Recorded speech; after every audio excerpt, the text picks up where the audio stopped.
దీప విశిష్టత గురించి ఈనాడు మనం నిర్వహించుకోనున్న గణపతి సుబ్రహ్మణ్య ఆరాధన విశేషాల గురించి ప్రవచనం అందించేందుకు ప్రముఖ ఆధ్యాత్మికవేత్త, బ్రహ్మ తత్వార్థనిధి, వేద విద్యా విశారద, వ్యాఖ్యాన వాచస్పతి, వాగ్దేవి పుత్ర బ్రహ్మశ్రీ సామవేదం షణ్ముఖ శర్మ గారిని వేదికపైకి సవినయంగా ఆహ్వానిస్తున్నాం.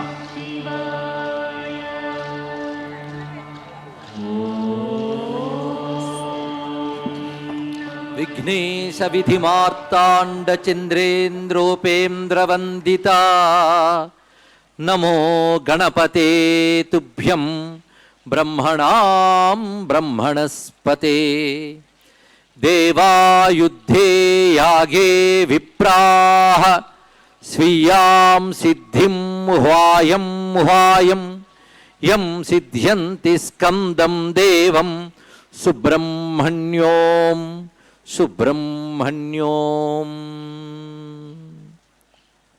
పవిత్రమైన కార్తీక మాసంలో భారతదేశం గర్వించదగ్గ ఒక అద్భుతమైన సంఘటన కోటి దీపోత్సవం పేరుతో భక్తి టీవీ విశేషంగా చేస్తున్నది.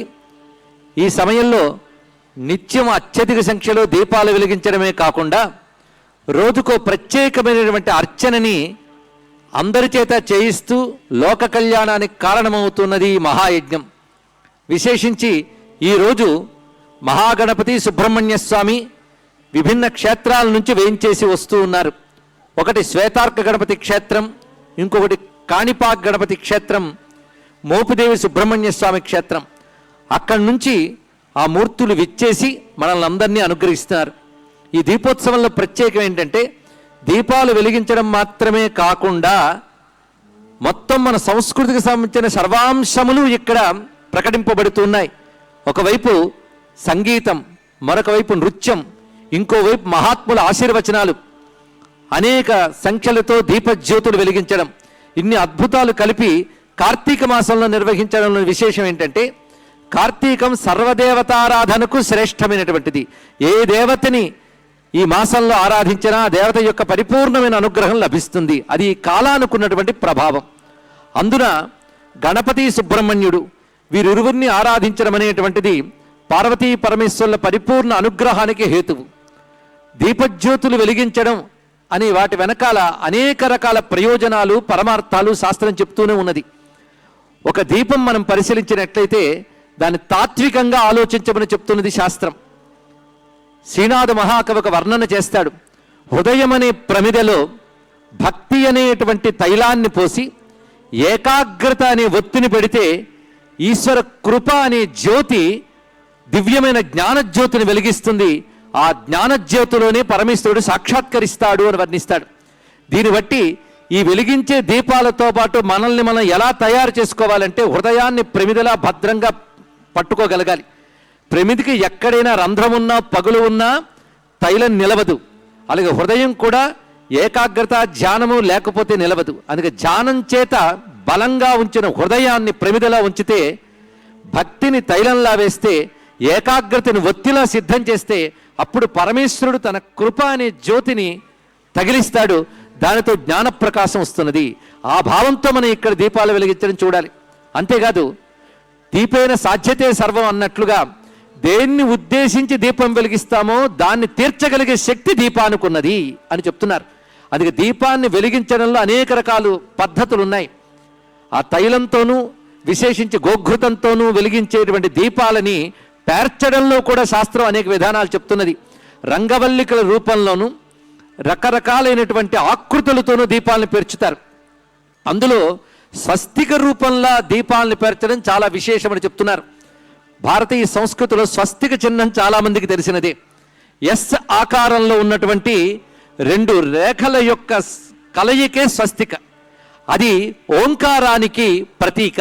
అలాంటి ఓంకార రూపమైనటువంటి స్వస్తిక ఆకారంలో కానీ దీపాలు వెలిగించినట్లయితే పార్వతీ పరమేశ్వరుల అనుగ్రహం పరిపూర్ణంగా లభిస్తుంది అని పురాణములు వర్ణిస్తున్నాయి.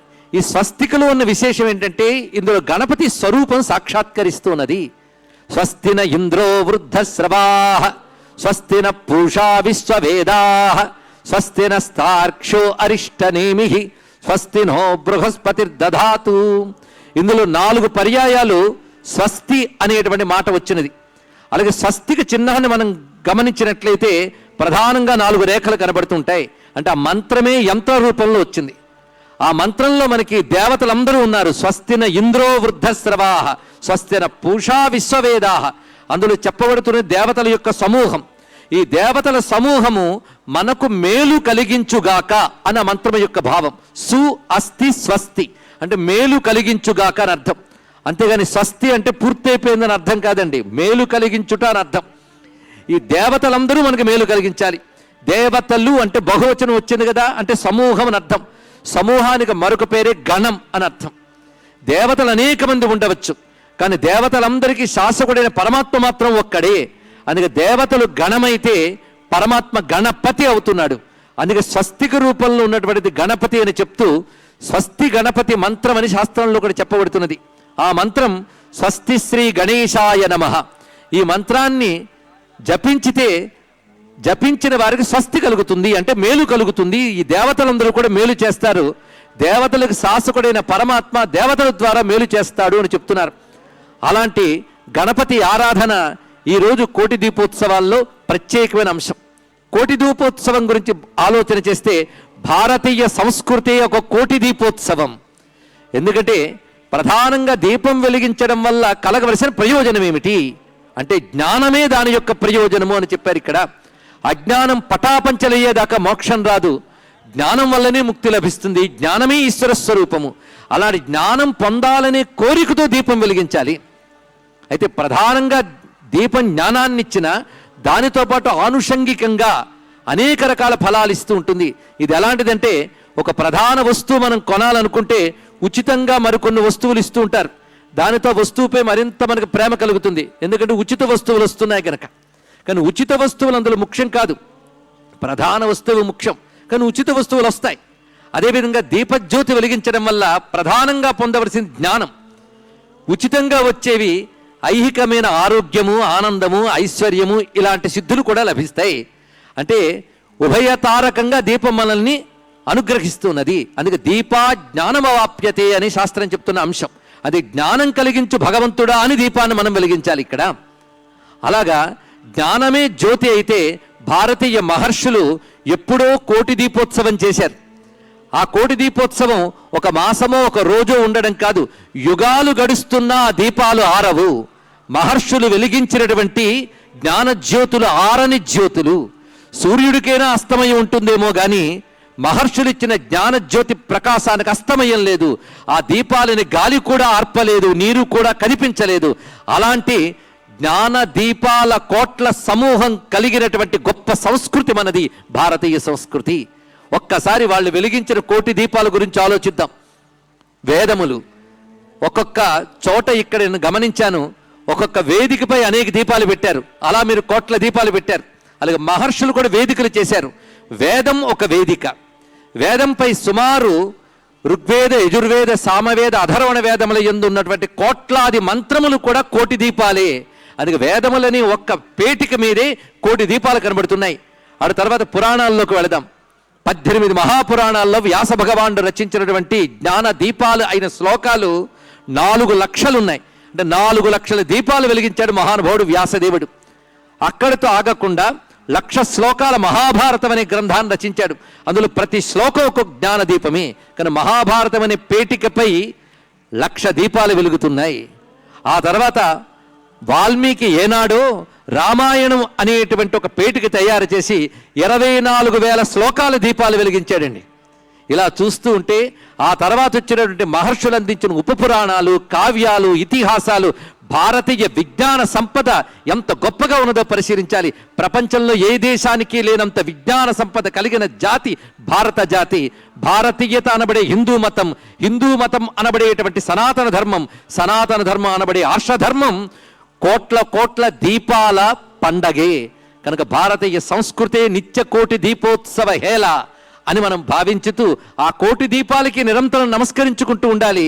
ఆ దీపాలిచ్చిన వెలుగులో మన బ్రతుకుల్ని తీర్చిదిద్దుకోగలగాలి. అటువంటి దీపోత్సవాలను గుర్తు చేయడానికి ఈ దీపోత్సవం మనకు పనికిస్తూ ఉన్నది.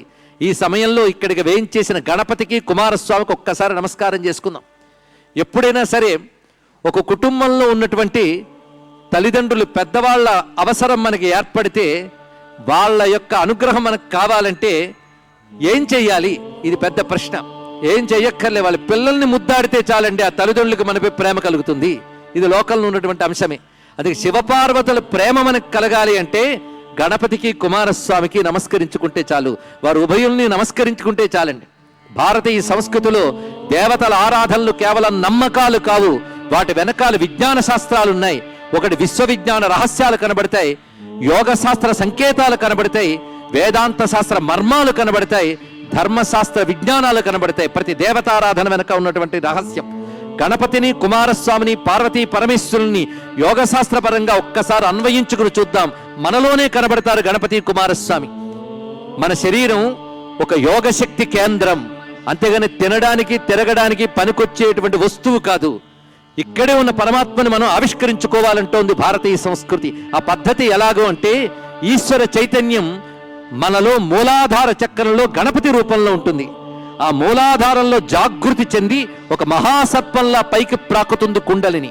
ఆ కుండలిని పైకి ప్రాకుతున్నప్పుడు మూలాధార, స్వాధిష్టాన, మణిపూర, అనాహత, విశుద్ధ, ఆజ్ఞానబడి 6 చక్రాల గుండా ప్రాకుతూ ఉంటుంది మహాసర్పం. ఆ సర్పమే కుండలిని అని చెప్పబడుతున్నది. శివశక్తి స్వరూపమైన ఆ కుండలిని 6 చక్రాల మించి ప్రాకుతోంది. అందుకే 6 ముఖాల సుబ్రహ్మణ్య స్వామి సర్పరూపంతో ఆరాధింపబడుతూ ఉంటాడు మోపిదేవిలో. ఆ సర్పం ఏదో కాదు, మీలో, నాలో, అందరిలో కుండలిని రూపమైన ప్రాణశక్తే మహాసర్పం. దానికి ఆధారమైనటువంటి స్వరూపమే గణపతి. అంటే గణపతి మూలాధారంలో ఉన్నాడు, 6 చక్రాల్లో కుండలిని రూపంగా సుబ్రహ్మణ్యుడు ఉన్నాడు.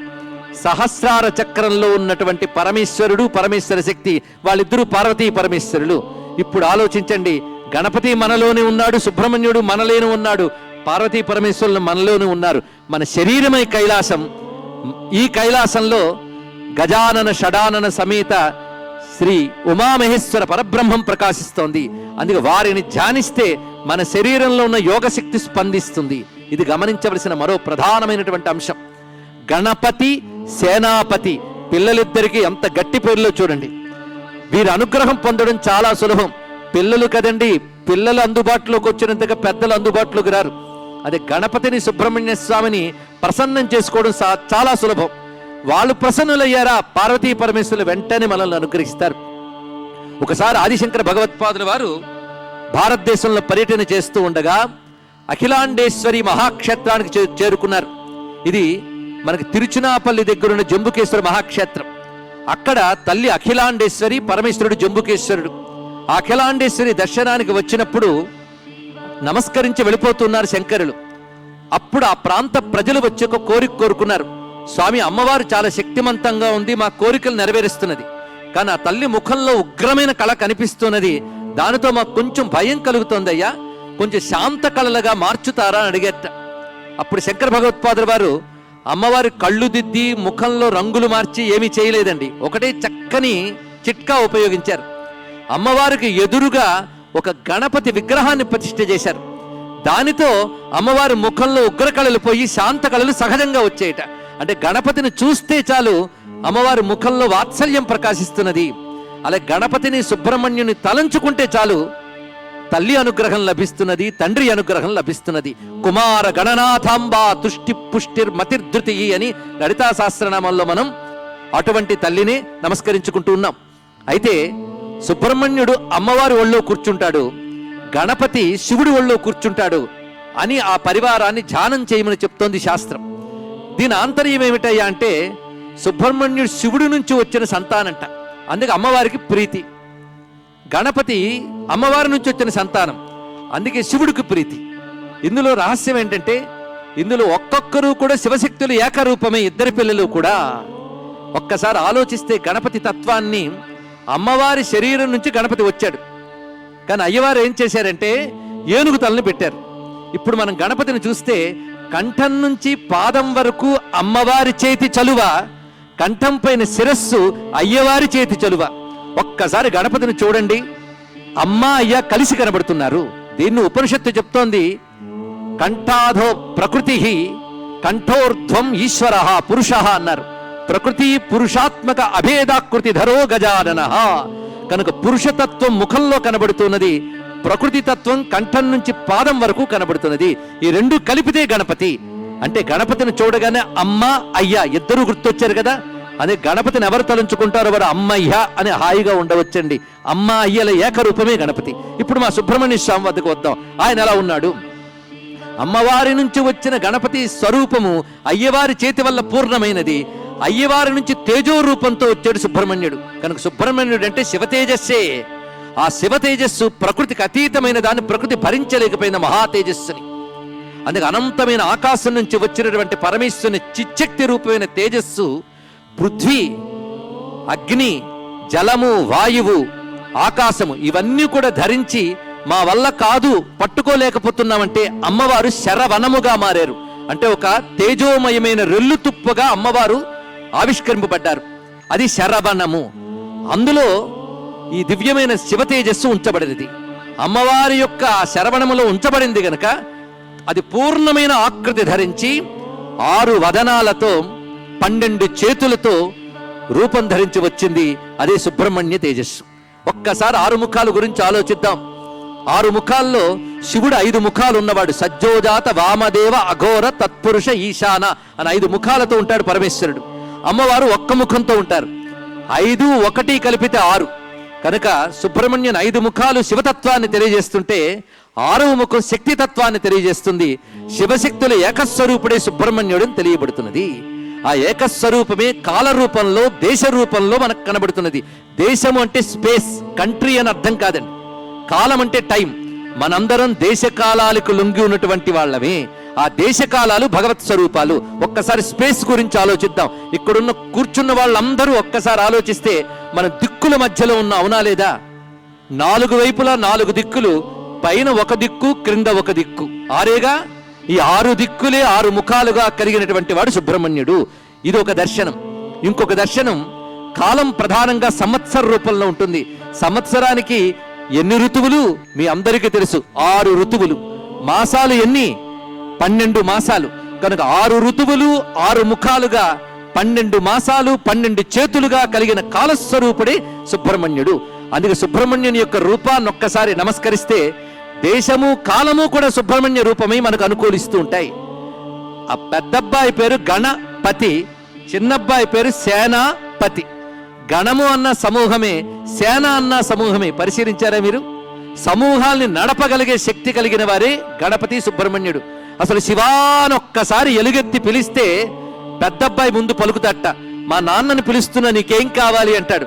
నాకేం కావాలో నీకే తెలుసని దండం పెట్టారనుకోండి, మనకున్న విఘ్నాలు, ఆటంకాలు, దుఃఖాలు అన్ని తొలగిస్తాడు గణపతి. ఆ తర్వాత సుబ్రహ్మణ్యుడు ఏం చేస్తాడంటే మహాశక్తులైన దేవతలందరినీ ఒక్క చోటకు తెచ్చి వాళ్ళకు తాను నాయకుడై సేనాని అయి దేవతలందరూ మనకు అనుకూలించేలా చేసి శత్రుబాధలు తొలగించి రక్షణ కల్పిస్తాడు సుబ్రహ్మణ్య స్వామి. పిల్లలిద్దరూ పిడుగులు ఈ పనులు చేస్తుంటే మా అమ్మ ఏం చేస్తుందంటే సర్వమంగళ కదా, ఆ శివుణ్ణి పిలిచినందుకు ఆ జగన్మాత చాలా సంతోషించి అన్ని మంగళములు ఇస్తుంది. ఎప్పుడైతే 2 పిల్లలు అమ్మ మనకు కావలసినవన్నీ ఇచ్చారో ఇంక శివుడు ఏం చేస్తాడు? మహారాజు ఆయనకో నమస్కారం చేస్తే చాలండి, పనులన్నీ పిల్లలే చక్కబెడుతున్నారు మనకి. అలాంటి చక్కని పిల్లలు. మనం శివుడు మహా వైరాగ్యవంతుడు అనుకుంటాం కానీ దేవతలందరిలోనూ కుటుంబం గల దేవుడు శివుడు ఒక్కడే. అవునా లేదో చెప్పండి. ఇక్కడ ఆ కుటుంబం కూడా ఎంత అందమైన కుటుంబం. సర్వ సమర్థురాలు, ప్రపంచాన్ని నడిపే మహాశక్తి, అందరికీ అన్నం పెట్టే అన్నపూర్ణమ్మ, ప్రపంచాన్ని చలువ చూపులతో గమనించుకునే విశాలాక్షి ఇంటి ఇల్లాలు. అన్ని విఘ్నాలు తొలగించి దేవతలకు కూడా అభయమిచ్చి అవిఘ్నకారకుడైన గణపతి పెద్దబ్బాయి. దేవతలకు కూడా నాయకుడై నడిపించి దుష్టశక్తులను దునుబాడే మహాశక్తి సుబ్రహ్మణ్య స్వామి. అటువంటి ఘటికులైన పిల్లలు, సమర్థురాలైనటువంటి స్త్రీ. అలాంటి కుటుంబం శివునిది. అందుకే శివుడు ఉన్న కుటుంబం ఎంత గొప్పగా ప్రకాశిస్తున్నదో. ఈ గణపతిని సులభ ప్రసన్నం చేసుకోవడానికి పనికొచ్చే పూజా విధానాల్లో ఒకటి గరిక. గరిక అనగానే గడ్డిపోచ కదే అనుకుంటాం గాని ఈ గడ్డిపోచ సామాన్యం కాదు. రామచంద్రమూర్తి ఆ గడ్డిపోచ పట్టుకునే బ్రహ్మాస్త్రం చేసి కాకాసురుణ్ణి వెంట తరిమేడు. ఇది తెలుసుకోవాల్సిన అంశం ఇక్కడ. అది గరిక దర్భలలో ఒక రకం.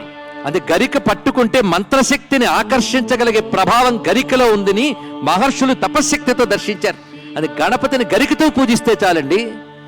బంగారు పూలతో నాకు అక్కర్లేదు, గరికతో పూజిస్తే చాలు, వారికి కావలసిన ఇస్తానని ముద్గల పురాణంలో గణపతి ముద్గల మహర్షికి చెప్పినటువంటి వచనం. ఒక అద్భుతమైన కథ గణేశ పురాణంలో మనకు కనబడుతూ ఉంటుంది. ఒకప్పుడు అనలాసురుడు అని ఒక రాక్షసుడు ఉండేవాడు.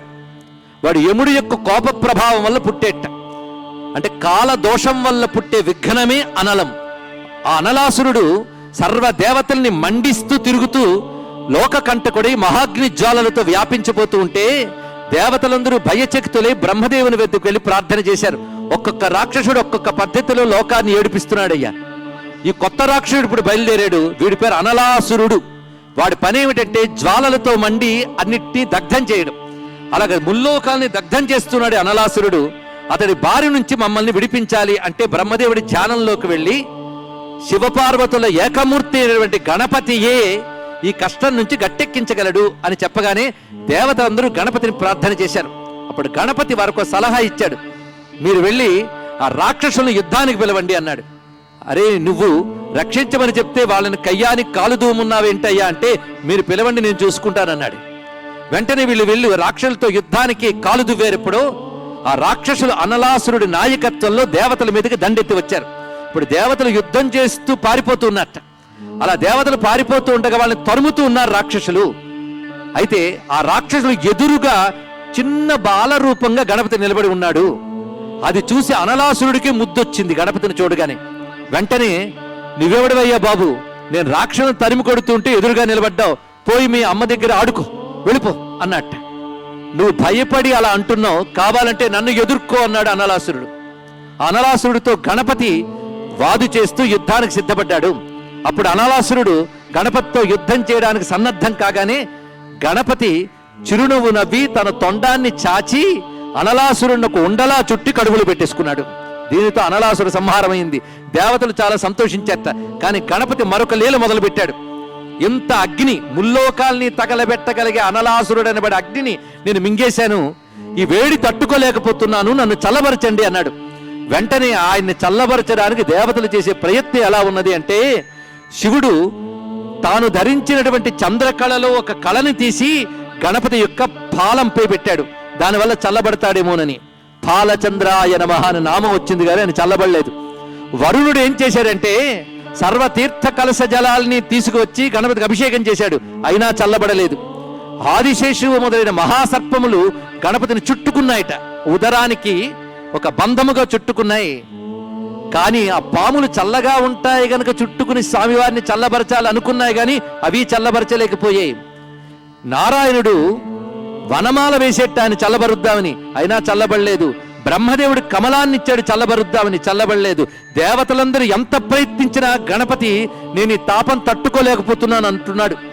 అప్పుడు నువ్వే మార్గం చూపించవయ్యా, నిన్ను చల్లబరచడానికి మేము ప్రయత్నం చేస్తామంటే గణపతి ఒక మార్గం చెప్పాడు. భూలోకమునందు నైమిషారణ్యంలో 88,000 మంది మహర్షులు నన్ను ఆరాధిస్తూ ఉంటారు, వారికి వెళ్ళి చెప్పండి నన్ను ఎలా చల్లబరచాలో వాళ్ళకి తెలుసు అన్నట్టు. వెంటనే దేవతలందరూ వెళ్ళి మహర్షులకు చెప్పారు. మేము వెంటనే వస్తున్నామన్నారు. వాళ్ళు ముందు వెనక ఆలోచించుకుంటూ బయలుదేరారు. వాళ్ళు ఏ పెద్ద సంభారాలు ఏం పట్టుకురాలేదండి. వాళ్ళు చేసిన పని ఒక్కటే, ఒక్కొక్కరు 2 గరికలు పట్టుకొచ్చారట. ఆ గరికలు పట్టుకొచ్చి గణపతి మీద పెట్టారు. ఆ గరిక పెట్టగానే వెంటనే గణపతి నేను చల్లబడ్డాను, ప్రసన్నున్నయ్యాను అని చెప్పాడు. అంటే ఈ లీలలో దాగిన పరమార్థం ఏమిటి అంటే, భక్తితో గరికలిస్తే చాలు స్వామి ప్రసన్నుడై మన తాపాలన్నీ తొలగిస్తాడు, పాపాలన్నీ పరిహరింపజేస్తాడు. అది గణపతి అనుగ్రహం పొందడానికి గరికతో ఇంత అద్భుతాలు సాధించవచ్చు. అయితే పూజలో వాడవలసిన గరిక దూర్వాయుగ్మం అని చెప్పారు. 2 గరికలు కలిపి పూజ చేస్తూ ఉండాలి. అలాగే మీరు సహస్రనామాలు చేస్తారో లక్షనామాలు చేస్తారో మీ ఇష్టం. హోమానికి వాడితే మాత్రం 3 గరికలు కలిపి హోమం చేయాలి అని చెప్పారు. దూర్వార్చన ప్రియుడు గణపతి, అందుకు దూర్వాలతో దేన్నైనా సాధించవచ్చు. వేదంలో దూర్వా సూక్తం అని చెప్పారు. అసలు దూర్వా అనే 2 పేర్లు వింటే నేను సంతోషిస్తానన్నాడు గణపతి గణేశ పురాణంలో. ఇది ఒక అద్భుతమైన రహస్యం. అందుకు దూర్వా నామం అంత అద్భుతమైనటువంటి అంశం అది. అటువంటి ఆ భవ్యమైనటువంటి దూర్వాంకుర పూజ ఈ రోజు మీరు అందరూ చేస్తున్నారు అంటే గణపతి అనుగ్రహం పూర్ణంగా మీకు లభించింది. దానికోసం కాణిపాక గణపతి, శ్వేతార్క గణపతి ఇక్కడ విచ్చేశారు. గణపతి ఆరాధనలో శ్వేతార్క గణపతి ఒక అత్యద్భుతమైన అంశం. శ్వేతార్కం అంటే తెల్ల జిల్లేడు. తెల్ల జిల్లేడుతో చెక్కిన గణపతి గాని ఒక్కొక్కప్పుడు ఒక దివ్య మహిమ ఉంటే తెల్ల జిల్లేడు మూలమే గణపతి ఆకారం ధరిస్తుంది. అలాంటి మూలంలో గణపతి స్వయంభువై ఉంటాడు. అది స్వయంభూ స్వరూపని భావించాలి. అలాంటి గణపతికి ఒక్క నమస్కారం చేసినా గణపతికి క్షిప్రప్రసాది అని పేరుందండి. అంటే వెంటనే అనుగ్రహించే దైవము అని ఆయన యొక్క నామం. అలా గణపతిని ఆరాధించినట్లయితే తొందరగా కటాక్షిస్తాడు గనక గరిక పెరగడం ఎంత సులభమో గణపతి అనుగ్రహం పొందడం అంత సులభం. గరిక ఎంత సులభంగా పెరుగుతుందని దానికి వ్యవసాయం చేయాలా, తోటలు పెంచాలా, వాటంతట పెరుగుతుంది గరిక. పైగా గరిక పెరగడాన్ని మనం పరిశీలించినట్లయితే అవి చిన్న చిన్న కాండములుగా వస్తూ వృద్ధి చెందుతూ తనంత తాను పెరిగిపోతూ ఉంటుంది. దీన్నే వేదమాత ఎంత చక్కగా చెప్పిందంటే కాండాత్ కాండాత్ ప్రరోహంతి పరుష పరుష పరి అని. ఈ గరిక ఎలా పెరుగుతుందో మన యొక్క ఐశ్వర్యాలు, మన యొక్క వంశము కూడా ఆ విధంగా వృద్ధి చెందాలి అనే కోరిక గరిక పూజలు మనకు కనబడుతున్నది ఇక్కడ. సర్వగుం హరతు మే పాపం దూర్వా దుస్వప్ననాశిని అని ఒక మహామంత్రం ఉన్నది. సర్వగుం హరతు మే పాపం, నా సర్వ పాపాలని కూడా ఈ దూర్వా తొలగించుగాక. అంతేకాదు దూర్వా దుస్వప్ననాశిని, ఈ దూర్వా యుగ్మము దుస్వప్నాలు కూడా పోగొడుతున్నది. అంటే మన కర్మ కొద్దీ ఏవైనా దుస్వప్నాలు వచ్చాయనుకోండి, పీడకలలు, వాటి ఫలితం అనుభవించక తప్పదు. కానీ ఏ దుస్వప్నం వచ్చినా ప్రాతకాలం స్నానం చేసి గరికపోచ పట్టుకుని గణపతికి పూజ చేస్తే ఆ పీడకలల ప్రభావం లేకుండా చేస్తాడు అని దాని యొక్క ఆంతర్యం. అంతేకాదు దుస్వప్నం అంటే అజ్ఞానం. నిద్రపోతున్నటువంటి వాళ్ళు కలనే సత్యం అనుకుంటారు, సత్యాన్ని తెలుసుకోలేరు. అదేవిధంగా అజ్ఞానంలో ఉన్నవారు ప్రపంచమే సత్యం అనుకుంటారు, పరమాత్మను తెలుసుకోలేరు. అలాంటి ప్రపంచం సత్యం అనుకుని పడే బాధలని దుస్వప్నాలే. ఆ అజ్ఞాన రూపమైనటువంటి అనుభవాలని తొలగించేటువంటి జ్ఞానస్వరూపుడే గణపతి. ఇది గణపతి ఆరాధనలో ఉన్న ప్రత్యేకత. ఇంకో రమ్యమైన కథ గణపతికి కుమారస్వామికి సంబంధించి మనం వింటూ ఉంటాం. అదేమిటయ్యా అంటే, ఒకప్పుడు నారదుల వారు కైలాసానికి వచ్చి శివునికి ఓ పండు ఇచ్చాడు. ఇచ్చి నీ పిల్లల్లో ఇష్టమైన వాడికి ఇచ్చి వెళ్ళవయ్యా, అయితే దాన్ని కొయ్యకు అని చెప్పెట్ట. ఇలాంటి చిక్కులు పెట్టడం ఏంటండి? ఇద్దరు పిల్లలు ఉన్నప్పుడు 2 పళ్ళైనా తేవాలి, లేదా ఇచ్చిన పండుని 2 ముక్కలు చేసుకునే చెప్పాలి. ఒక పండు ఇచ్చి దాన్ని కొయ్యకూడదు, నీకు ఇష్టమైన పుత్రుడికి ఇవ్వు అని చెప్పి వెళ్ళిపోవడం కయ్యానికి సిద్ధం చేయడం తప్ప ఇంకేమైనా ఉందా పరమార్థం? కానీ నారదుడు ఏది చేసినా అందులో ఒకనొక లోకరక్షణమైన జ్ఞానం ఉంటుంది. అది మనం కొంచెం ఆలోచించాలి. ఆ శివుడేం తక్కువవాడా? ఆయన చేత్తో పట్టుకుని ఒక మాట అన్నట్ట, ఎవరు ఈ విశ్వమంతా ప్రదక్షిణ చేసి ముందు వస్తారో వారికి నేను ఈ ఫలాన్ని, జ్ఞానాధిపత్యాన్ని, గణాధిపత్యాన్ని ఇస్తాను అన్నాడు. వెంటనే సుబ్రహ్మణ్యుడు బయలుదేరిపోయాడు. ఆయనకు అన్ని సానుకూలంగా ఉన్నాయండి. చురుకైన కుర్రాడు, ఆ నెమలి వాహనం ఎక్కడికైనా వెళుతుంది. తిన్నగా వెళ్ళి మయూర వాహనంపై కూర్చుని విశ్వ ప్రదక్షిణకి బయలుదేరిపోయాడు. ఈ గణపతి నింపాదిగా కూర్చున్నట్ట.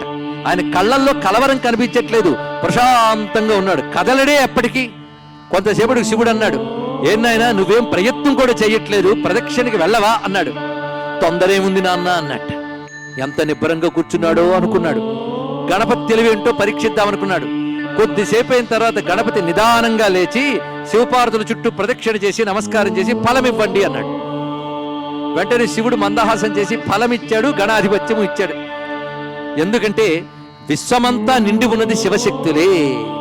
ఆ శివశక్తుల చుట్టూ ప్రదక్షిణ చేస్తే విశ్వమంతా ప్రదక్షిణ చేసినట్లే అని అద్భుతంగా చెప్పాడు. ఇదే ప్రదక్షిణలో దాగిన పరమార్థం అండి. అది శివాలయం చుట్టూ ప్రదక్షిణ చేస్తే ప్రపంచం చుట్టూ ప్రదక్షిణ చేసినట్లే. ఎందుకంటే ప్రపంచమంతా శివశక్తి స్వరూపమే. అందుకే ఆది దంపతులైన పార్వతీ పరమేశ్వరుల చుట్టూ ప్రదక్షిణ చేశాడు. అందులో మానవ జాతి గణపతి చెప్పే పాఠం ఏంటంటే, మాతాచ పార్వతీదేవి పితాదేవో మహేశ్వర. అంటే శివుడే తండ్రి, పార్వతీ తల్లి అని కదా అందులో ఉన్న బోధ. ఇంకొక అర్థం ఉన్నదండి. శివుడే తండ్రి, పార్వతీ తల్లి అని కాదు, తల్లే పార్వతి, తండ్రే శివుడు. ఈ భావం కూడా గ్రహించాలి మనం ఇక్కడ. శివపార్వతుల్ని తల్లిదండ్రులుగా ఎంత ఆరాధిస్తారో తల్లిదండ్రుల్ని పార్వతీ పరమేశ్వరులుగా అంత ఆరాధించాలి. అప్పుడే శివానుగ్రహం లభిస్తుంది. అంతేగాని తల్లికి తండ్రికి తిండి పెట్టక మనం 1,000,000 దీపాలు కాదు 3,000,000 దీపాలు వెలిగించినా శివుడు అనుగ్రహించాడు. తెలుసుకోండి, ఇక్కడ ధర్మం ఆచరించే వాడికే దైవం అనుగ్రహిస్తుంది. ధర్మంలో మొదటి మెట్టు మాతృదేవో భవ, తర్వాత పితృదేవో భవ, ఆ తర్వాత ఆచార్య దేవో భవ, ఇవి పాటిస్తూ ధర్మాచరణ చేసినటువంటి వాడు ఎవడుంటాడో వాడికి భగవంతుడి అనుగ్రహం లభిస్తుంది. అందుకే తల్లిదండ్రులు చుట్టూ తిరిగితే విశ్వప్రదక్షిణ చేసినట్లే అని మనకు చెప్పడం కోసం తన తల్లిదండ్రులు విశ్వానికే తల్లిదండ్రులు అయినటువంటి జగజ్జననీ జనకులైనటువంటి శివపార్వతుల చుట్టూ ప్రదక్షిణ చేసి ఫలం పొందాడు గణపతి. ఈ లోపల సుబ్రహ్మణ్య స్వామి వచ్చాడు. ఆయన కోపం వచ్చింది. నేనేమో అమాయకంగా బయలుదేరిపోయాను, మీరు గూడు పుఠాణి చేసి ఈయనకేమో ఫలం ఇచ్చేశారా అని అలిగి సుబ్రహ్మణ్య స్వామి వెళ్ళిపోయాడు. అయితే గణపతికి గణాధిపత్యం ఇచ్చారే గాని తల్లిదండ్రులు సుబ్రహ్మణ్యుడు అలిగి వెళ్ళిపోవడం తట్టుకోలేకపోయారు. వెంటనే సుబ్రహ్మణ్యుని యొక్క వియోగం తట్టుకోలేక పార్వతీ పరమేశ్వరుడు కదిలి వచ్చారు. ఆ కదిలి వచ్చినప్పుడు వారితో పాటు దేవతలందరూ వచ్చారు. అలా తిరుగుతూ ఉండగా దక్షిణాపథానికి వచ్చిన సుబ్రహ్మణ్య స్వామి ఒక పర్వతంపై యోగి రూపంలో కూర్చుని ఉన్నాడు. ఆయన వద్దకు శివుడు వచ్చి తిరిగి రావయ్యా అని అడిగారు. నేను రానున్నాడు ఆయన అలిగి కూర్చుని. పోలేలే, నేమే మీ దగ్గరకు వస్తూ ఉంటా ఉన్నారు, ఇక్కడ రోజుకోసారి వస్తామన్నారు. రోజుకొకసారి అంటే మనకి ఒక సంవత్సరం, దేవతలకు ఒక రోజు కనుక రోజుకొకసారి వాళ్ళు వస్తారట. ఆ రోజు ఏమిటో తెలుసా? కార్తీక మాసంలో పూర్ణిమ నాడు సుబ్రహ్మణ్య దర్శనానికి వస్తారు శివపార్వతులు దేవతలతో సహా. కనుకనే కార్తీక పూర్ణిమ కుమార దర్శనము అని అంటారండి. అది ప్రధానమైన అంశం. అయితే ఆ రోజున ఎవడైతే సుబ్రహ్మణ్యుణ్ణి చూస్తాడో వాడికి ఇంకా యమబాధలు ఉండవు, యాతనలు ఉండవు అని కూడా చెప్పారు. అయితే సుబ్రహ్మణ్యుని చూడడం మన వల్ల అవుతుందా అంటే అందుకు ఆలయాలు ఉన్నాయి, క్షేత్రాలు ఉన్నాయి. కార్తీక మాసంలో సుబ్రహ్మణ్యుని చూడడం చాలా యోగం, పూర్ణిమ నాడు చూడడం మరీ యోగం. కనుక కార్తీక మాసం సుబ్రహ్మణ్యునికి సంబంధించింది, ఇది గుర్తుపెట్టుకోవలసిన అంశం. ఎందుకంటే కృత్తికా నక్షత్ర జాతకుడు సుబ్రహ్మణ్యుడు, కృత్తికా నక్షత్ర ప్రధానమైంది కార్తీకం. అందుకే కార్తీకంలో మనం సుబ్రహ్మణ్యునికి ప్రతీకగానే జ్యోతిని వెలిగిస్తున్నాం. శ్రీ చంద్రశేఖరేంద్ర సరస్వతి మహాస్వామి వారు చెప్పిన అంశం ఏంటంటే దీపజ్యోతి సుబ్రహ్మణ్యుడు అన్నారు. ఒక్కసారి దీపం వెలిగించి చూడండి, దీపానికి ఎన్ని ముఖాలో చెప్పండి. ఒక్కసారి దీపం ఎటువైపు చూస్తుంది అంటే వెంటనే ఒక మాట చెప్తారు. 4 వైపులకి దీపం కాంతిని ప్రసరింపజేస్తుంది, పైకి కిందకి కూడా ప్రసరింపజేస్తున్నది. అంటే 6 వైపులా దీపజ్యోతి కాంతి ప్రసరిస్తుందా లేదా? 6 వైపులే 6 ముఖాలు. కనుక దీపజ్యోతి సుబ్రహ్మణ్య స్వరూపాన్ని దర్శించాలి మనం ఇక్కడ. అది కార్తీక మాసంలో అగ్ని నక్షత్రమైనటువంటి కృత్తికా నక్షత్ర ప్రధానమైన కార్తీక మాసంలో సుబ్రహ్మణ్య దర్శనం ప్రధానమని శివపార్వతులు దేవగణ సహితులై వచ్చి దర్శనం చేసుకుంటున్నారు సుబ్రహ్మణ్య స్వామిని. అప్పుడు సుబ్రహ్మణ్యుడు ఒక మాట అంటాడు, మరి ఫలము గణపతికి ఇచ్చారు కదా అంటే, గణపతికి ఫలం ఇచ్చామయ్యా కానీ నువ్వే ఫలమయ్యా అని అడిగేట. అంటే సుబ్రహ్మణ్యుడే ఫలస్వరూపుడు, అదే ఫలం నీ, అదే ఫలని క్షేత్రమైంది. అదే వ్యవహారంలో పళని సుబ్రహ్మణ్య క్షేత్రంగా మనకు లభిస్తున్నది. ఆ విధంగా సుబ్రహ్మణ్యుని వారు బుజ్జగించి అక్కడి నుంచి క్రమంగా దక్షిణాపథంలో వస్తూ ఉండగా ఒక పర్వతంపై ఆగాడు శివుడు. అక్కడికి దేవతలు వచ్చి, స్వామి నువ్వు భూమి యందు స్వయంభూ జ్యోతిస్వరూపుడివై ఇక్కడ వెలసి మనల్ని అనుగ్రహించాలి అని ప్రార్థన చేశారు.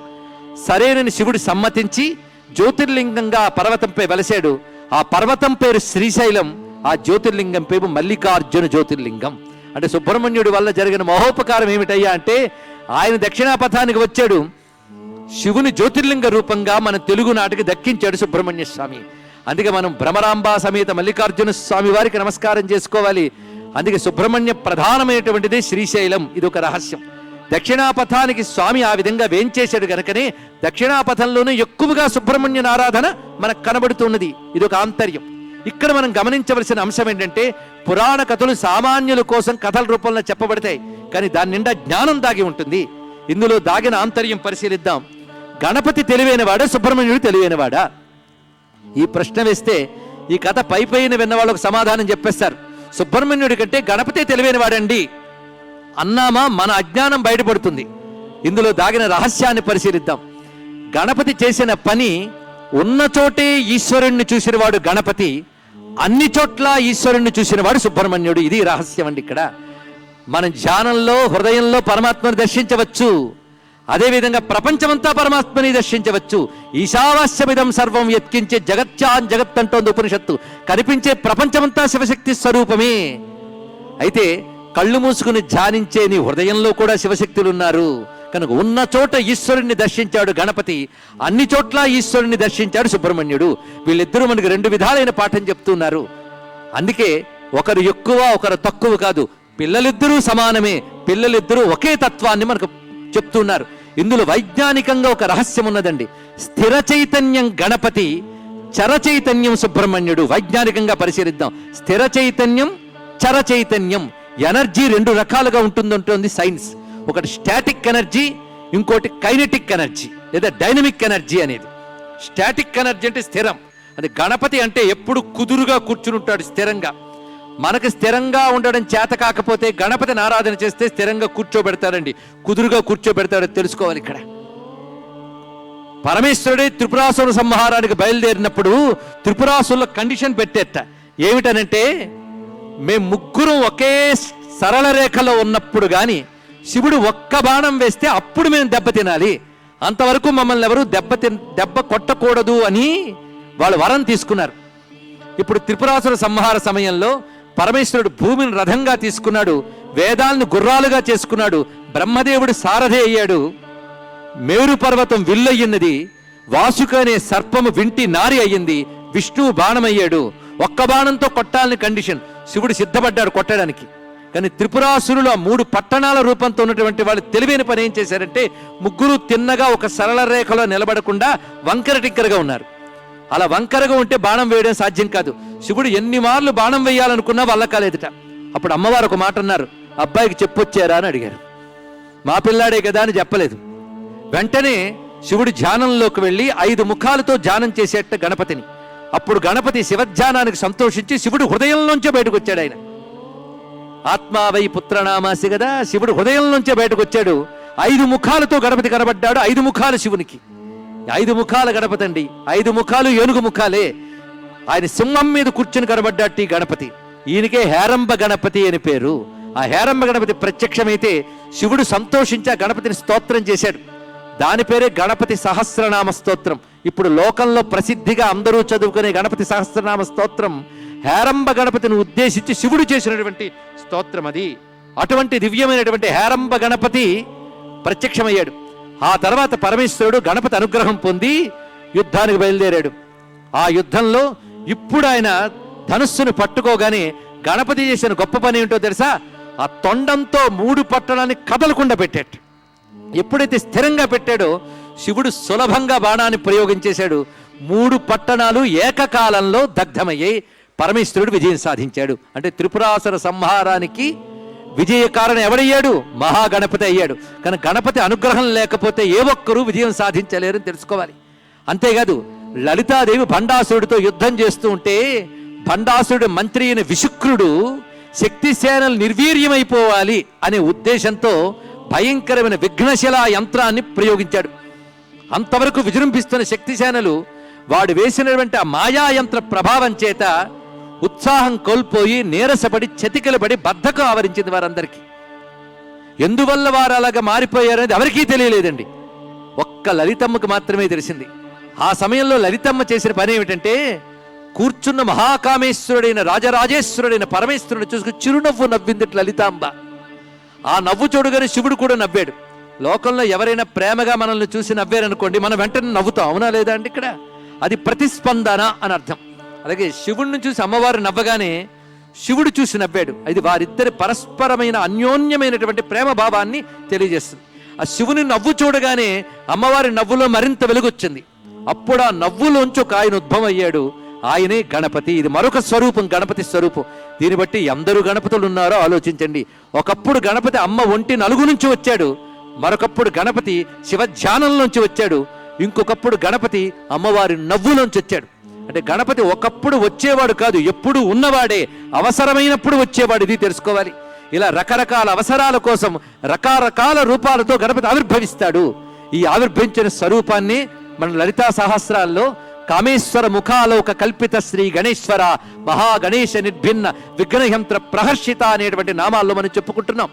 ఆ విధంగా ఆవిర్భవించిన గణపతి అమ్మవారిని అడిగాడు, అమ్మ ఏం చేయమంటావని. నీకు చెప్పాలరా నాయనా, నీకు తెలుసులు వెళ్ళన్నాడు. వెంటనే గణపతి బయలుదేరి వెళ్ళి అక్కడ ఇతరులు కనబడకుండా ఉన్నటువంటి ఆ విఘ్నయంత్రం ఏదవుతుందో దాన్ని తాను కనిపెట్టి దాన్ని పైకి తీసి తన దంతంతో ఒక్కడు కొట్టాడు. వెంటనే విఘ్నయంత్రం అంతా పొడి అయిపోయింది. ఎప్పుడైతే విఘ్నయంత్రం చూర్ణమైపోయిందో వెంటనే శక్తిసేనలకు ఆవరించినటువంటి అజ్ఞానము, శక్తిహీనత తొలగిపోయి వాళ్ళందరూ ఉత్సాహంగా యుద్ధానికి సన్నద్ధులయ్యారు. ఇది చూసి వెంటనే విశుక్రుడు ఏం చేశాడంటే గజాసురుడు అనే ఒక రాక్షసుని కొన్ని అక్షౌహిణుల సైన్యాన్ని పంపించాడు. గణపతి ఒక చిరునవ్వు నవ్వుకుని తన శరీరం నుంచి అనేక గణపతులను ఉత్పన్నం చేసేట పురాణం చెప్తున్న ఈ కథలో ఉన్న అద్భుతాన్ని పరిశీలించండి. మామూలుగా వింటే ఆహా అనిపిస్తుంది, లోతుగా వింటే అబ్బో అనిపిస్తుంది. అది ఈ కథలో ఉన్నటువంటి ఆంతర్యం. గణపతి శరీరం నుంచి 7 కోట్ల గణపతులు బయటకు వచ్చేటండి. ఒక్కసారి వినాయకులు 7 కోట్ల వినాయకులు బయటకు వచ్చారు. వచ్చి ఆ గజాసురుడు యొక్క అక్షౌహిణుల సేనలన్నిటి కూడా ఈ వినాయకులు నాశనం చేసి తిరిగి గణపతిలో ఏకమైపోయారు. అప్పుడు గణపతి ఒక్కడు నిలబడి గజాసుర సంహారం చేసి అమ్మవారి వద్దకు వెళితే అమ్మవారు సంతోషించి నీ వలన ఇవాళ నేను సులభంగా అసుర సంహారం చేయగలిగాను పిల్లవాడిని అభినందించింది. అంటే తండ్రికి సాయపడ్డాడు, తల్లికి సాయపడ్డాడు. పరిశీలించండి, ఇక్కడ తల్లిదండ్రులకే సహాయం చేసిన గొప్ప కుర్రవాడండి గణపతి. ఆ మాటని మనం మహాగణేశ నిర్విఘ్న విఘ్నయంత్ర ప్రహర్షిత అన్నాం. ఈ కథలో దాగిన ఆంతర్యం మీరు పరిశీలిస్తే చూడ్డానికి ఒక్క గణపతి గాని ఆయన నుంచి వచ్చింది 7 కోట్ల మంది వినాయకులు తిరిగి ఆయనలో లీనమైపోయారు. దీనిలో ఆంతర్యం ఒక్కసారి పరిశీలిద్దాం. ఓంకారం గణపతి స్వరూపం. ఓంకారం నుంచి వేదాలు వచ్చాయి. వేదాల్లో మంత్రములు ఎన్నయ్యా అంటే 7 కోట్ల మంత్రాలు ఉన్నాయట వేదంలో. మంత్రములు అంటే బహువచనమే కదా. మంత్రాలన్నీ ఒక దగ్గరికి వస్తే మంత్ర గణమైంది. కానీ మంత్రములు గణమైతే ఓంకారం పతి అయ్యింది. అదే గణపతి అని చెప్పడం. ఆ ఓంకారం నుంచే 7 కోట్ల మంత్రాలు వచ్చాయి. ప్రతి మంత్రం మనల్ని కాపాడగలదు, దుష్టశక్తుల్ని దునుమాడగలదు. కానీ ఓంకార రూపుడైన గణపతి నుంచి 7 కోట్ల మంత్రాలు 7 కోట్ల వినాయకుల రూపాలు ధరించి అసుర శక్తుల్ని నిర్మూలనం చేసాయి. అది గణపతి నమస్కారం చేసినప్పుడు 7 కోట్ల మంత్రాలన్నీ ఒక్క చోట రూపం కడితే ఆ స్వరూపం పేరు గణపతి. ఇది తెలిస్తే వేదమంత్రములన్నీ గణపతి రూపమే. జ్ఞానరూపమైన వేదమంత్రముల యొక్క సమూహమూర్తి అయిన ఓంకారమే గణపతి గనకనే ముత్తుస్వామి దీక్షితులు వారు ప్రణవస్వరూప వక్రతుండం నిరంతరం నిటల చంద్రఖండం నిజవామకర విధృతేక్షుదండం కరాంబుజ పాస బీజాపూరం కలుష విదూరం భూతాధారం హరాది గురుగుహ తోషిత బింబం హంసధ్వని భూషిత హేరంబం అని కీర్తించారు. అటువంటి ఓంకారమూర్తి అయినటువంటి గణపతి శివశక్తుల ఏకరూపంగా ఉంటూ విశ్వగణాలన్నింటినీ నడిపించుకుంటూ ఉన్నటువంటి వాడే. అది గణపతి సేనాపతి ఈ ఇద్దరితో కూడుకున్నటువంటి పార్వతీ పరమేశ్వరుల అనుగ్రహం పొందడం కంటే కావలసిందేముందండి. ఈరోజు ఈ కార్తీక కోటి దీపోత్సవం ఒక పరిపూర్ణ దశలోకి వెళ్ళి మనకు సాక్షాత్కరిస్తున్నది. ఎందుకంటే కుటుంబాలు క్షేమంగా ఉండాలి అంటే శివ కుటుంబాన్ని ఎల్లవేళలా ధ్యానించాలి.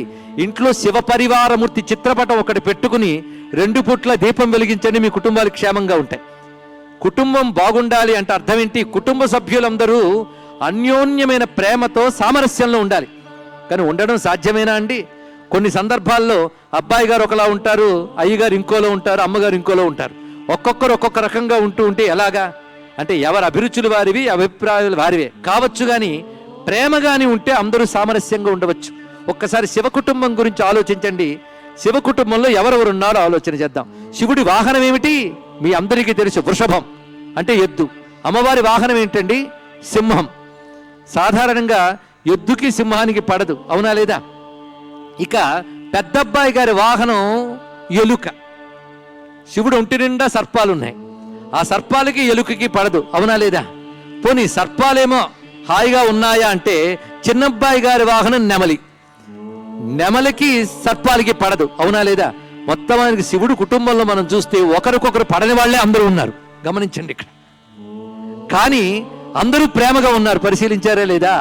అక్కడ సింహం ఏనుగు కబుర్లాడుకుంటూ ఉంటే ఎలకలు పాము కలిసి కబుర్లాడుకుంటూ ఉంటాయి, పాము నెమలి కలిసి కబుర్లాడుకుంటాయి. అంటే పడని వాళ్ళు కూడా ప్రేమగా కలిసి ఉన్నారు. ఎక్కడ అంటే కైలాసంలో. ఎందువల్ల? శివుడు అనే వాడుకుంటున్నాడు గనక. కనుక శివుణ్ణి తలంచుకుంటే పడని వాళ్ళ మధ్య కూడా ప్రేమ ఏర్పడుతుంది, అందరూ కలిసికట్టుగా ఆనందంగా ఉంటారు. ఇది తెలుసుకోవాల్సినది. అందుకే ప్రపంచంలో అందరూ ఒక్కలా ఉండరు, అనేక రకాలుగా ఉంటారు. అందరూ ఒకేలా ఉండాలనుకోవడం కూడా తప్పండి. ఒక పూల తోటకు వెళతాం, గులాబీ పువ్వులు ఉంటాయి, చామంతి పువ్వులు ఉంటాయి, మల్లె పువ్వులు ఉంటాయి, రకరకాల పువ్వులు ఉంటాయి. అన్నీ ఉంటేనే అందం. కానీ ఏంటండి ఇన్ని రకాలు? ఏదో ఒక్క రకం ఉంటే బాగుండంటే ఏమైనా బాగుంటుందా అండి? అన్ని రకాలు ఉండాలి. కానీ అన్ని రకాలు ఉండాలి కానీ ఒకదానితో ఒకటి శత్రుత్వం లేకుండా ఒకదానితో సహకారం, ప్రేమ ఉండాలి. కనుక సమాజంలో, ప్రపంచంలో అనేకత్వంలో ఏకత్వం, అనేకం కలిసి ఏకంగా ప్రేమగా ఉండాలి అంటే ఒక్కసారి కైలాసంలో ఉన్న శివ పరివారాన్ని ధ్యానించాలి. కానీ ఇంట్లో వాళ్ళందరూ ప్రేమగా ఉండాలంటే శివ కుటుంబాన్ని నిరంతరం ధ్యానించాలండి. మన దేవుళ్ళందరూ ఈ విషయాన్ని చెప్తారు. ఇది ఆలోచిస్తే ప్రపంచానికి పాఠం చెప్పగలిగే జ్ఞానం నా హిందూ మతంలో ఉందని మీరు అందరూ చెప్పగలరు, తెలుసుకోండి ఇక్కడ. కానీ శివ కుటుంబంలో ఉన్న అద్భుతాన్ని పరిశీలించారు కదా. అలాగే విష్ణు కుటుంబానికి రండి ఒక్కసారి. విష్ణువు దగ్గర సర్పం ఆదిశేషు ఉన్నాడు, అవునా లేదా? అంతే కదండి. వాహనం ఎవరండి? గరుత్మంతుడు. ఆదిశేషునికి గరుత్మంతుడికి పడదు, అయినా రెండు కలిసే ఉంటాయి. ఎందువల్ల? ఆ నారాయణ యొక్క మహిమ. అలాగే సుబ్రహ్మణ్యుడి దగ్గర ఒక్కసారి రూపం ఎలా ఉంటుందంటే మయూరాధిరూఢం మహావాక్యగూఢం. మయూర వాహనంపై కూర్చుని ఉంటాడు సుబ్రహ్మణ్య స్వామి. ఆ మయూరం కింద పాము ఉంటుంది. అందుకే అగస్త్య మహర్షికి మోపిదేవి దగ్గరకు వచ్చేటప్పటికల్లా ఒక మయూరంపై సర్పం కనబడింది, సర్పంపై మయూరం కనబడిందిట. ఆశ్చర్యపోయాడు. ఆ మయూరము సర్పము సుబ్రహ్మణ్య రూపంగా సాక్షాత్కరించి మోపిదేవి సుబ్రహ్మణ్య దర్శనం పొందారు అగస్త్యుల వారు. అక్కడి నుంచే మోపిదేవి సుబ్రహ్మణ్య క్షేత్రం వెలుగులోకి వచ్చింది. అసలు సర్పానికి మయూరానికి పడదు కదా, ఆ రెండూ కలిసి సుబ్రహ్మణ్యుడి వద్ద ఉన్నాయంటే గమనించండి ఇక్కడ. అందుకే భగవద్ ధ్యానం చేస్తే పడని వాటికి కూడా పడుతుంది. భారతదేశంలో శివ పరివారాన్ని ఆరాధన చేయడం, విష్ణు ధ్యానం చేయడం, సుబ్రహ్మణ్య ఆరాధన చేయడం వల్ల అన్ని మతాల వారు, అన్ని కులాల వారు క్షేమంగా, ప్రేమగా, అన్యోన్య సామరస్యంతో జీవించాలి అని సనాతన ధర్మం ఆకాంక్షిస్తోందని తెలిసింది కదా. అందుకే అందరి మధ్య సామరస్యం ఉండాలి, అందరి మధ్య సమన్వయం ఉండాలి. ఎవరి ధర్మాన్ని వారు పాటించాలి, ఇంకో ధర్మాన్ని గౌరవించాలి. అంతేగాని మీ ధర్మం తప్పు, మా ధర్మంలోకి మారిపోండి అని ఎవడన్నాడో వాడే పాపాత్ముడు, తెలుసుకోండి ఇక్కడ. మన ధర్మాన్ని పాటిద్దాం, ఇతర ధర్మాలను గౌరవిద్దాం. అందుకే మత సామరస్యం ఉండాలి, మత సమన్వయం ఉండాలి, కానీ మతాల్ని మార్చడాలు ఉండరాదు. ఒక మతం మరొక మతాన్ని గౌరవిస్తూ తన మతాన్ని పాటించాలి అని చెప్తూ ఉంటుంది సనాతన ధర్మం. యజ్ఞదాతరతి శ్రేష్ఠ తత్తదేవేతరో జనః. ఎవడు మంచి పని చేస్తాడో మంచివాడు దాన్ని అనుసరించి మిగిలిన వాళ్ళు చేస్తూ ఉంటారు. అందుకే సనాతన ధర్మం ఒక ఆదర్శాన్ని చూపించింది.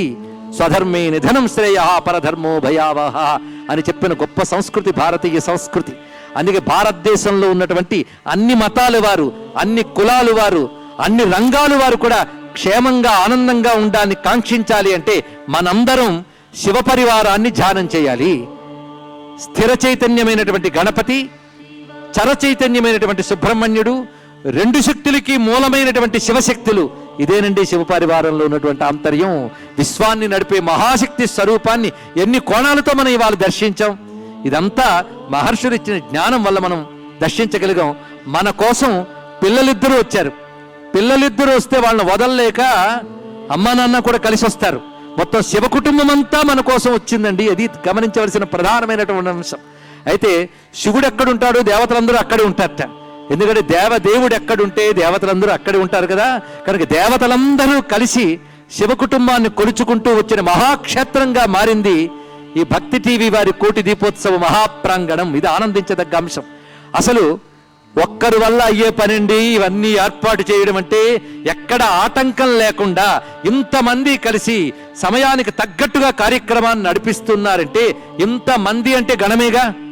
ఎంతమంది కలిసి ఒకే విధంగా జరిపారు అంటే ఆ లీడర్షిప్ ఎంత గొప్పదో.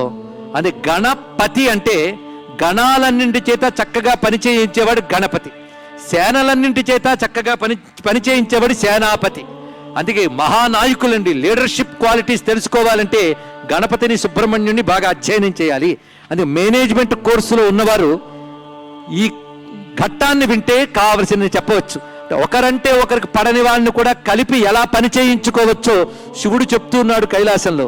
అదేవిధంగా ఒక సంస్థల్ని నడిపే వాళ్ళు కూడా అనేక మంది చేత సామరస్యంగా పని చేయించవచ్చు అని మేనేజ్మెంట్ కోర్సు శివ పరివారం మనకు నేర్పుతూ ఉన్నది. చూసారా హిందూ మతంలో ఉన్న గొప్పతనం. మేనేజ్మెంట్ కోర్సు చెప్పచ్చు, ఆరోగ్యానికి కావలసిన రహస్యాలు చెప్పచ్చు, ఆఖరికి వేదాంత తత్వాలు చెప్పచ్చు, యోగ రహస్యాలు చెప్పచ్చు. ఒక్క కథ పట్టుకుని ఎన్నో చెప్పగలిగినటువంటి విజ్ఞానం కలిగినటువంటి పురాణ కథలు హిందువుల యొక్క ఆస్తి. అందుకే మనం చెప్పుకున్నాం వేద పురాణ ఇతిహాసాది వాంగ్మయములు, జ్ఞానములు మనకున్నాయి. అవన్నీ కోటి దీపాలే. ఆ దీపాల వెలుగు మీ పిల్లలకు అందించండి, జ్ఞానాన్ని అందించండి. హిందూ మతం జ్ఞాన మతం, కేవలం నమ్మకాల మతం కాదు, విశ్వాసాల మతం కాదు, విజ్ఞానాల మతం. ఆ విజ్ఞానాలను మనం గ్రహిద్దాం. హిందూ మతమే నిత్య కోటి దీపోత్సవం అనేటువంటి మాటను మరొక్కసారి తెలుసుకుంటూ ఇవాళ శివ పరివారానికి మరొక్కసారి నమస్కారం చేసుకుంటూ ఈ కార్యక్రమం భారతదేశంలోనే గణించదగిన అద్భుతమైన సంఘటనగా మనం చెప్పవచ్చు. మంచి పనులు చెయ్యదలుచుకున్న మహర్షులు భక్తి టీవీ వారికి ప్రేరేపణ కలిగించి పని చేయిస్తున్నారని అభినందనలు అందిస్తున్నాం.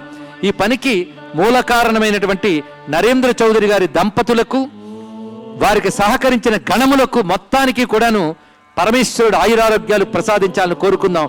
భారతదేశానికి, సనాతన ధర్మానికి, సనాతన ధర్మంతో కూడినటువంటి భారతదేశానికి శివ పరివారం యొక్క అనుగ్రహం లభించుగాక, రక్ష లభించుగాక. స్వస్తి. ఒక్కసారి మనందరం కూడా జయ జయధ్వానాలు పలుకుదాం. గజానన షడానన సమేత శ్రీ లలితా మహాత్రిపుర సుందరి ఉమామహేశ్వర స్వామికి జై. మొత్తం ప్రాంగణమంతా కోటి గొంతుకలతో ప్రతిధ్వనించాలి. శ్రీ ఉమామహేశ్వర స్వామికి జై. శ్రీ ఉమామహేశ్వర స్వామికి శ్రీ ఉమామహేశ్వర స్వామికి జై. స్వస్తి. దీప విశిష్టత గురించి, గణపతి సుబ్రహ్మణ్య ఆరాధన వైభవం విశిష్టత గురించి చక్కటి ప్రవచనామృతాన్ని అందించిన సర్వశాస్త్ర సమన్వయ శిరోమణి వాగ్దేవి పుత్రులు బ్రహ్మశ్రీ సామవేద చంద్ర శర్మ గారికి మీ అందరి తరపున ధన్యవాదాలు.